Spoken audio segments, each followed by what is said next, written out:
Saudara-saudari, saya cuma ingin memberikan satu permenungan kecil sebetulnya.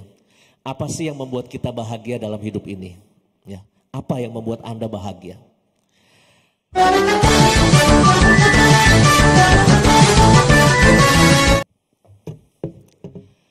Saudara-saudariku yang dikasihi Tuhan, pada zaman yang lampau ada seorang filsuf Yunani bernama Empedokles. Dia punya sebuah quotes atau kutipan atau ajaran. Dia bilang begini, yang sama akan mengenali yang sama, lalu mereka akan cocok. Yang sama mengenal yang sama. Romo Nugroho ketemu dengan Romo Tino. Yang sama mengenal yang sama.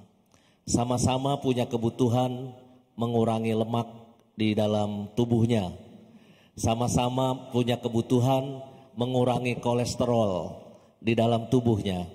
Maka lalu mereka berdua bersama umat keliling naik sepeda. Ya, keliling sampai ke Samadhi, ke tempat saya. Coba ngajak saya bilang no, saya punya jalan kaki sendiri di Samadhi. Walaupun selidik punya selidik, setelah naik sepeda berapa kilometer, ketemu saya lagi di Bamitan di Moi. Ini orang naik sepedanya berapa kalori, makan bakmitannya berapa kalori, nggak imbang. Mungkin nggak balik modal, tapi yang sama mengenal yang sama. Yang sama-sama hobi naik sepeda, ketemu yang naik sepeda. Yang sama-sama hobi nyanyi, akan kumpul pakai seragam nyanyi. Ya. Yang sama-sama nyontek di kelas, hobi nyontek, anak-anak sekolah, biasanya akrabnya sama yang tukang nyontek juga. Yang tukang tawuran di jalanan, ya akan rame-rame yang sama mengenal yang sama. Yang sama-sama lagi dendam dan sakit hati, ketemu, omong-omong-omong, akhirnya dor. Mati deh satu polisi, ya. Karena apa? Yang sama mengenal yang sama, ya. Sama-sama lagi dendam, sama-sama lagi marah, sama-sama punya niat buruk. Koruptor ketemu koruptor, jadi juga, ya. Nah, hari ini Bunda Maria ketemu Bunda Elizabeth, yang sama mengenal yang sama, ya. Ini dua orang sama-sama apa? Sama-sama dapat mukjizat, sama-sama dapat keajaiban yang impossible terjadi dalam hidup mereka. Yang Bunda Maria masih terlalu muda, belum menikah, baru tunangan, dia sudah hamil. Yang ini kemudaan untuk hamil. Yang satu lagi Bunda Elizabeth sudah expired,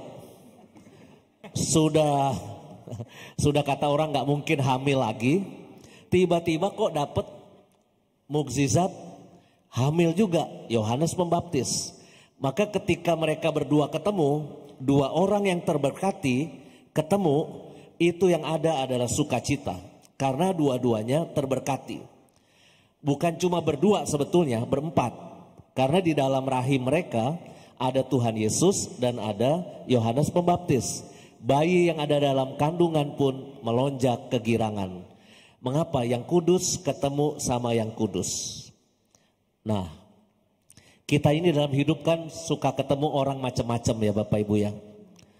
Pas ketemu yang baik, maka Anda akan berbuat baik. Tapi ketika Anda punya niat buruk, ketemu dengan yang punya niat buruk juga, maka ya cocok juga, ya. Maka kadangkala hidup kita ini tergantung kita ketemu siapa. Romo Stefanus Tino Prasetyo ulang tahunnya tanggal 8 Mei. Saya ulang tahunnya 9 Mei. Dia suka nyama-nyamain sama saya. Karena mau dipestain bareng biar dia nggak modal. Waktu jadi frater. Waktu belum mengenal umat Kim Tae-gon. Umat Yakobus Kelapa Gading. Tapi kalau udah ketemu umat Kim Tae-gon Yakobus Kelapa Gading, dia suka lupa sama saya. Ya. Suka lupa bagaimana malam-malam masak Indomie telur di Samadhi dulu ya. Tapi ya saya udah biasa. Frater ketika jadi Romo itu biasanya akan mengalami metamorfosis. perubahan-perubahan yang tidak terduga, termasuk perubahan berat badan, perubahan hobi, ya, kebiasaan. Tapi saya bersyukur Romo Tino kayaknya bahagia di sini, ya, kayaknya bahagia, ya. Tapi sebentar lagi juga dipindah paling. Ya.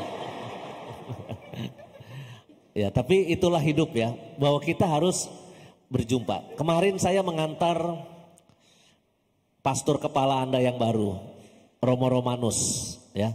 Kalau Anda mau kenal Romo Romanus bagaimana, tontonlah acara saya di Opera Komedi Samadhi, ya. Maka Anda akan lihat aslinya Romo Romanus. Saya nggak tahu nanti kalau beliau sudah jadi pastor kepala, apakah selucu bersama saya. Kalau ketemu saya dia lucu dia, ledek-ledekan, ya, celah-celahan di depan kamera, ketawa terbahak-bahak semau dia, ya. Itu Romo Romanus. Percayalah, Anda dapat pastor paroki yang sangat bergembira dan sangat rendah hati. Percayalah, saya sudah 5 tahun mengalaminya bersama beliau, ya.